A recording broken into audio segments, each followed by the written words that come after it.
안녕하세요. ATL 코리안 김진입니다. 반갑습니다. 오늘은 아틀란타 살면서 좋지 않다고 느낀 점 정리해 보도록 하겠습니다. 혹시 자 이제 우리는 아틀란타로 이사를 가는 거야? 잠깐 이건 또 뭐야? 라고 하실 수도 있을 것 같아요. 전에 제가 만든 아틀란타 좋은 점 영상을 보시고 나서 이번 영상 끝까지 봐주시면 이제 아틀란타에 대한 평가가 대충 나오실 거예요.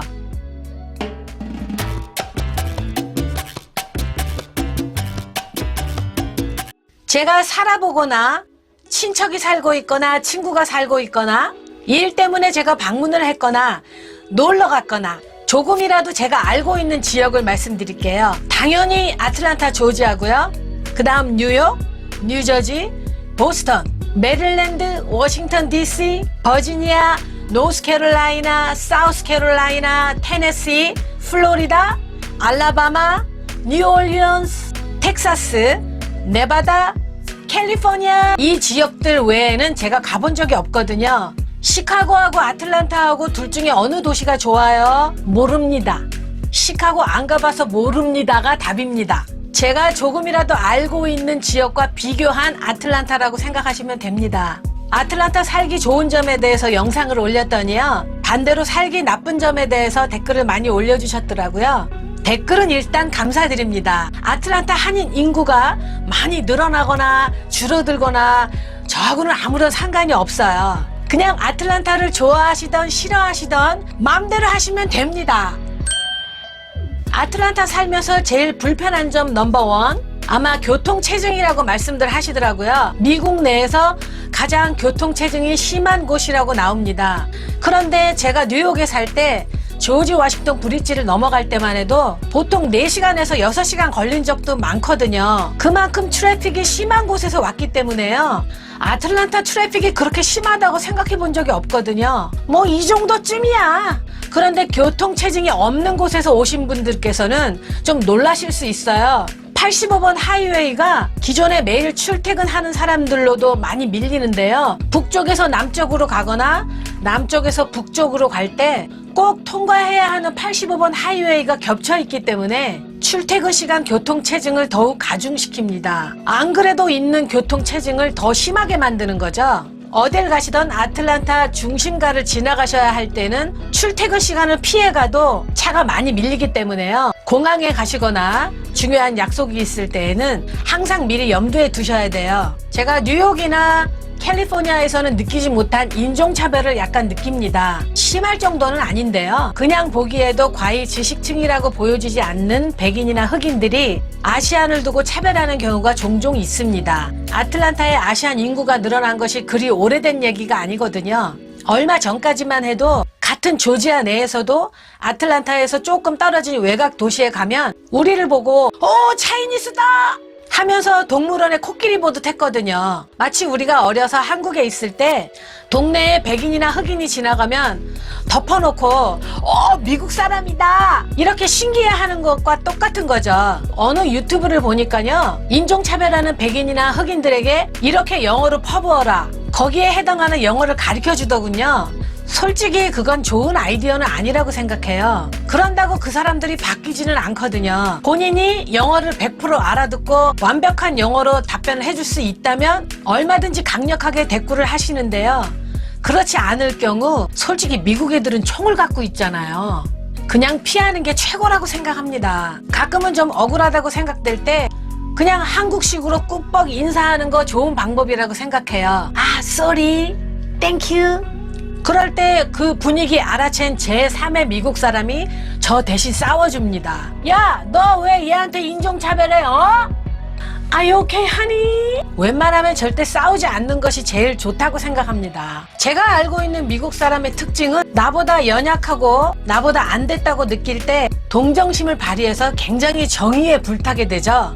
그런데 나보다 좀 잘났다고 생각이 되거나 나를 열등감을 느끼게 만들었을 때 인종차별을 해서라도 짓밟고 싶어 하거든요. 그 심리를 잘 이용하는 거죠. 솔직히 바빠 죽겠는데 모기 때문에 대포 쏠 것도 아니고요. 일일이 응징하다간 오래 못 살아요. 아틀란타에 살고 있는 미국 사람들 입장에서는 아시안이 갑자기 늘어나서 좋은 차 타고 다니고 좋은 집 사고 돈을 막 뿌리고 다니니까 자존심 상해하는 게 눈에 훤히 보이거든요. 그냥 조용히 묻혀 살면 소수민족이려니 하고 신경 안 쓰는데요. 숫자가 많아지고 덕분에 자기까지 경쟁이 심해졌다고 생각을 하니까 이제 적응해가는 과정이라고 보시면 됩니다. 아틀란타로 이주해 오고 나서 몇 년 정도는 괜찮은데요. 어느 날 갑자기 계절성 알러지가 생깁니다. 나무가 너무너무 많고 잔디도 너무너무 많고 봄에는 온갖 꽃가루가 넘쳐나죠. 봄에는 아침에 나가면 밤새 누가 자동차 위에 와사비 가루를 뿌려놓은 것처럼 초록색 가루가 뽀얗게 쌓여 있습니다. 거기에 글씨를 쓸 수 있을 정도예요. 그럴 때 세차장에 줄을 서서 차를 닦는데도 깨끗한 게 하루밖에 안 가요. 저녁에 집에 와서 면봉으로 귓속을 닦으면 노란 가루가 묻어 나옵니다. 알러지가 심해서 1년에 한 번씩 봄이 되면 스테로이드 주사를 맞는 분도 아주 많이 계십니다. 저도 한동안 힘들었는데요. 올게닉 바이라민을 꾸준히 먹으면서 많이 좋아졌어요. 어떤 분은 천연 들꽃으로 만든 꿀을 꾸준히 먹으면 낫는다고도 하고요. 웬만해서 봄 알러지는 못 피해가는 것 같아요. 특히 겨울에 날씨가 좀 변덕스러우면 추웠다가 날씨가 더워지면 한겨울인데도 갑자기 꽃이 피죠. 그 다음날 또 추워지면 다시 꽁꽁 얼어버리고 추웠다 더웠다를 반복하면 꽃들이 봄이다! 겨울인가? 봄이다! 겨울인가? 꽃가루를 계속 반복해서 뿜어대요. 그럴 땐 한겨울에도 봄 알러지가 시작됩니다. 겨울에는 건조한 편이지만 날씨가 더울 때는 습도가 높은 편이죠. 가을에 비가 많이 옵니다. 여름에는 햇볕이 아주 좋고요.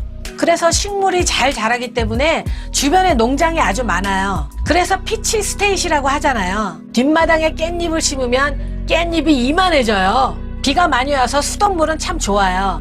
덕분에 나무 뿌리가 깊어서 지진이나 홍수의 피해가 거의 없죠. 가만, 오늘 불편한 점 얘기하기로 했죠? 그러니 습도가 높을 수밖에요. 보통 집에서 에어컨을 많이 켜는데 그래도 습도가 높다고 느낄 때에는 우리 집은 제습기를 틀어놓습니다.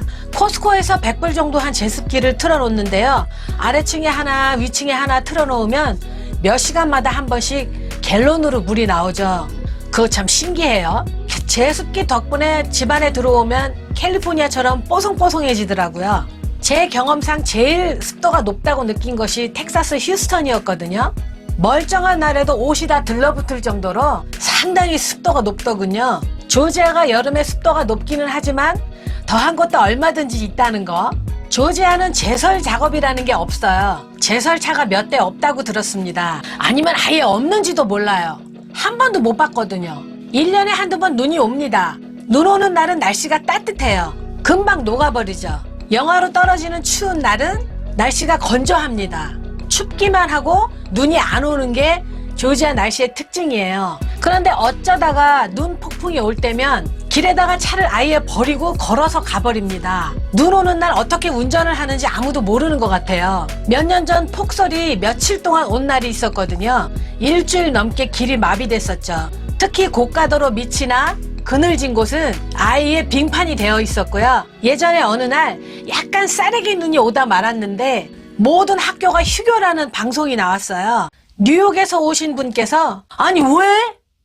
라고 물어보시더군요. 눈 같지도 않은 눈 때문에 학교를 휴교했다는 말에 굉장히 놀라시는 것 같았어요. 뉴저지에서 제 아들이 다니던 학교는 절반 정도의 미국 애들이 한국말을 조금씩은 다 할 줄 알았었고요. 학교 내에 태권도부가 파워가 세서 한국말 할 줄 아는 미국 애들을 쉽게 볼 수 있었어요. 한국에서 방금 온 애들은 영어를 배울 기회가 많지 않았죠. 오히려 미국 애들이 한국 애들을 보면 한국어를 사용해보고 싶어서 한국 애들한테 접근을 했거든요. 그래서 한인이 많지 않은 학교에 애들을 보내야 아이들이 영어 때문에 스트레스 팍팍 받아가면서 영어 때문에 눈물 쏙 빼기도 하고 적응을 해야 되겠다 이를 악물게 되는 거죠. 그래야 영어 실력이 빨리 늘기도 하고요. 아틀란타는 미국 애들이 한국말을 배우려고 하거나 한국어가 필요하다고 느끼는 애들이 아직까지는 거의 없거나 이제 시작 단계인 것 같아요. 한인타운이 무척 크니까요. 학교 이외의 장소에서 한국 애들끼리만 모여 한국 빵집, 한국 고깃집, 노래방 등을 다니면서 미국 현지 친구들보다는 한국 친구들하고만 유대관계를 가져서 미국 속의 작은 한국에 살고 있는 젊은 친구들이 아주 많습니다. 물론 영어로는 채울 수 없는 한국어로 통하는 정신적 교감이 필요한 거 저도 100% 이해합니다. 그렇지만 각각 미국에 온 목적이 있을 텐데요. 미국인 울렁증, 영어 울렁증을 가지고 생활하는 젊은 친구들을 보면 참 안타깝습니다. 나이 드신 분들은 미국 생활이 오래됐어도 영어 울렁증을 가지고 한인타운에만 머무는 분들 많이 계세요. 아무래도 성인이 돼서 미국에 오면 이중 언어를 완벽하게 하기는 쉽지 않잖아요. 한인타운에는 유난히 직원 구하기가 쉽지 않아요. 그래서 본인 비즈니스를 하실 준비가 아직 안 되신 분들께서는 아틀란타 한인타운에 오시면 일자리가 널려 있을 거예요. 그래서 젊은 한국인 친구들이 그 널린 일자리 때문에 한인타운에 머무는 것 같아요. 그게 꼭 나쁘다기보다는 제 짧은 소견에 젊은 친구들은 미국에 온 이상 미국 주류 사회를 뚫고 나가야 부모님이 힘들게 미국 생활을 하게 만들어주신 것에 대한 보답이 되지 않을까 생각하거든요. 중국이 처음 개방되고 나서 미국의 맥도날드와 한국의 룸사롱이 동시에 밀고 들어갔다고 들었습니다. 대단하죠? 젊은 여자들이 술 접대를 하는 룸사롱이 좋고 나쁨을 평가하려는 것이 아니고요. 공급이나 수요나 본인 인생 본인이 알아서 하는 거죠. 제가 무슨 상관이겠어요. 관심 없습니다. 미국에서 누군가를 접대해야 된다고 생각될 때 미국 사람들을 데리고 룸사롱에 가는 한국 사람들이 계시는 거예요. 그럼 그 다음 효과는 뭘까요? 미국 남자들이 한국 여자를 뭘로 볼까요? 아틀란타에 룸사롱이 많을 때는 15개까지 있었다고 해요. 그 당시에 노래방도 10개가 안 되는데요. 인구 10만을 오르락내리락 하는 아틀란타에 룸사롱이 왜 그렇게 많을까요? 10년 전에는 호스트바까지 4개나 있었어요. 그 시점에 호스트바와 관련된 살인사건이 있었거든요. 워낙 큰 뉴스여서 모르는 사람이 없습니다. 호스트바 손님의 80%가 룸사롱에서 일하는 사람들이라고 해요. 일종의 공생관계가 아닐까? 아틀란타는 주변 다른 도시에서 한인타운에 장을 보러 주말이면 장거리 운전하고 오는 사람들이 아주 많아요. 알라바마, 플로리다, 노스캐롤라이나, 사우스캐롤라이나, 테네시 미 동남부 지역의 가장 큰 한인타운이기 때문이죠. 애틀란타 한인타운은 아틀란타 사는 한인들만을 대상으로 하는 한인타운이 아니거든요. 동남부 전체의 한인타운인 거죠. 그래서 멀리서 아틀란타 한인타운에 오신 평소에 여자가 그리운 아저씨들이 얼마나 많으면 그런 접대업소가 많이 생겼겠습니까? 언젠가 FBI에서 한국 룸사롱을 없애겠다고 아주 단언을 했었거든요. 그때는 다른 지역에 모두 흩어졌다가 다시 또 모여들고 이렇게 계속 반복되는 것 같아요. 물론 지금은 코로나 바이러스로 좀 잠잠합니다. 머그샷이라고 있죠? 음주운전을 했거나 범죄를 저질렀거나 그날 경찰에 잡혀간 사람들을 사진을 찍어서 올리는 웹사이트예요. 온라인으로 들어가면 매일 확인할 수 있죠. 그걸 매일 들여다보는 걸 취미로 하는 사람도 있어요. 거기에 보면 온갖 매출을 하다가 걸린 한국 사람들 너무 많습니다. 아이 꼭 진짜 그렇게까지 해야 되겠어요? 아틀란타는 당일 코스로 놀러 갈 곳이 많지 않아요. 당일 코스라 봐야 스톤 마운틴, 레이크 레인이요. 다운타운의 코카콜라 박물관, CNN, 아쿠아리움 이런 시내 관광은 조지아에 처음 왔을 때 하루 이틀이면 다 끝나잖아요. 서부 쪽만 해도 당일 코스로 놀러 갈 곳이 아주 많잖아요. 아틀란타는 최소 2, 3일 코스는 잡아야 바닷가도 갈 수 있고 산도 갈 수 있고 올랜도 같은 리조트는 보통 8시간 운전을 하고 가야 하죠. 주말 취미로 최고인 것은 골프밖에 없는 것 같아요. 골프 코스는 아주 훌륭한 곳이 많습니다. 타주에서 오신 분들이 아틀란타 골프 코스만큼은 최고라고 말씀들 하시거든요. 불행하게도 우리 가족들은 공을 가지고 노는 건 별로 안 좋아하거든요. 참 아쉽습니다. 제가 아틀란타의 불편한 점에 대해서 말씀드렸는데요. 살기 좋다 나쁘다는 항상 기준이 있어야겠죠. 어디보다 살기가 나쁜지 어디보다 살기가 좋은지 텍스는 어디보다 비싼지 어디보다 싼지 사람의 경우에 누구보다 예쁜지 키가 크다면 누구보다 키가 큰지 한적한 곳에서 오신 분들께서는 아틀란타가 복잡하고 정신이 없다고 생각하실 거고요. 뉴욕이나 LA처럼 대도시에서 오신 분들께서는 아틀란타는 너무 심심하다라고 생각하실 거예요. 다른 지역은 어떤가요? 사실 뭐가 많으면 뭐가 적고 어떤 게 좋으면 어떤 게 나쁜 게 있는 거죠. 솔직히 사람 사는 게 다 거기서 거기라고 생각합니다.